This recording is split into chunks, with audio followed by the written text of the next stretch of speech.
آج سے تقریباً 6 دہائیاں پہلے پاکستان کی معیشت کے بارے میں ایک ایسا دعویٰ کیا گیا تھا جو اقتصادی تاریخ کا ایک علامتی نعرہ بن گیا۔ یہ بات ہے 1968 کی، جب اس وقت کے چیف اکانومسٹ اور سابق وزیر خزانہ ڈاکٹر محبوب الحق نے ملک کو جھنجھوڑ کر رکھ دیا۔ انہوں نے بتایا کہ پاکستان کی تقریباً 66% صنعتوں اور بینکنگ و انشورنس کے 87% نظام پر محض 22 خاندانوں کا کنٹرول ہے۔ ڈاکٹر محبوب الحق نے اگرچہ بعد میں وضاحت کی کہ 22 کا انحصار دراصل ایک علامت تھا جو دولت کے ارتکاز یعنی چند ہاتھوں میں سمٹنے کے نظام کو ظاہر کرتا ہے، لیکن پاکستانی عوام کی نظر میں یہ خاندان امیر ترین طبقے کی ٹھوس علامت بن گئے۔ محققین نے ان خاندانوں کی فہرستیں بھی جاری کی جن میں داؤد گروپ، سہگل، آدم جی، نشاد اور حبیب ہاؤس جیسے نام شامل۔ تو سوال یہ ہے کہ ماضی کی معیشت پر چھائے یہ خاندان کہاں گئے، اب کس حال میں ہیں؟ حال ہی میں ایک نجی تھنک ٹینک نے 35 ممکنہ ڈالر ارب پتیوں کی فہرست جاری۔ دلچسپ بات یہ ہے کہ اس میں صرف 5 خاندان پرانی فہرست سے شامل ہیں۔ اس تبدیلی کے پیچھے 3 بڑی وجوہات ہیں۔ پہلی وجہ یہ ہے کہ سن 1971 کا سقوط ڈھاکہ، ان 22 میں سے کئی خاندانوں کے بڑے کارخانے مشرقی پاکستان میں تھے جنہیں بنگلہ دیش بننے کے بعد یکدم کھونا پڑا۔ آدم جی جیسے خاندانوں کو ایشیا کی سب سے بڑی جوٹ مل سمیت اپنے کئی اہم اثاثوں سے ہاتھ دھونا پڑا۔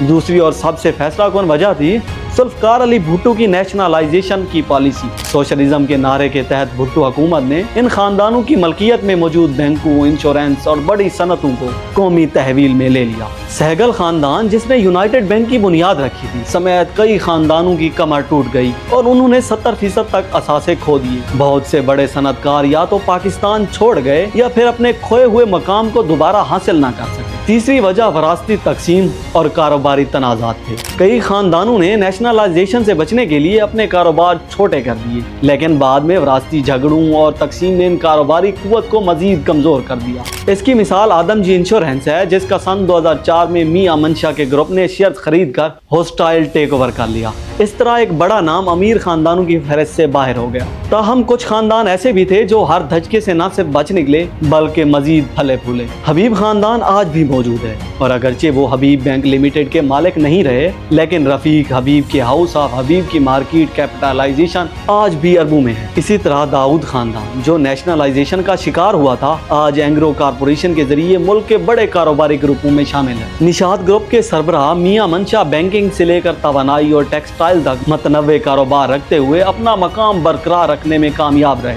لیکن اصل تبدیلی نئے ارب پتیوں کا ابھار ہے۔ یہ وہ ہیں جنہوں نے 90 کی دہائی اور گلوبلائزیشن کا فائدہ اٹھایا۔ ان نئے ناموں میں لکی گروپ ہے جو سیمنٹ، آٹو موبائل اور کیمیکلز میں 3 ارب ڈالر کی کیپٹلائزیشن رکھتا ہے۔ فاطمہ گروپ فرٹیلائزر کے شعبے میں نمایاں ہے۔ شیرازی گروپ اور لیکسن گروپ نے بھی جدید معیشت میں اپنا نام بنایا۔ نئی فہرست میں سب سے اہم تبدیلی شعبوں کا ارتکاز ہے۔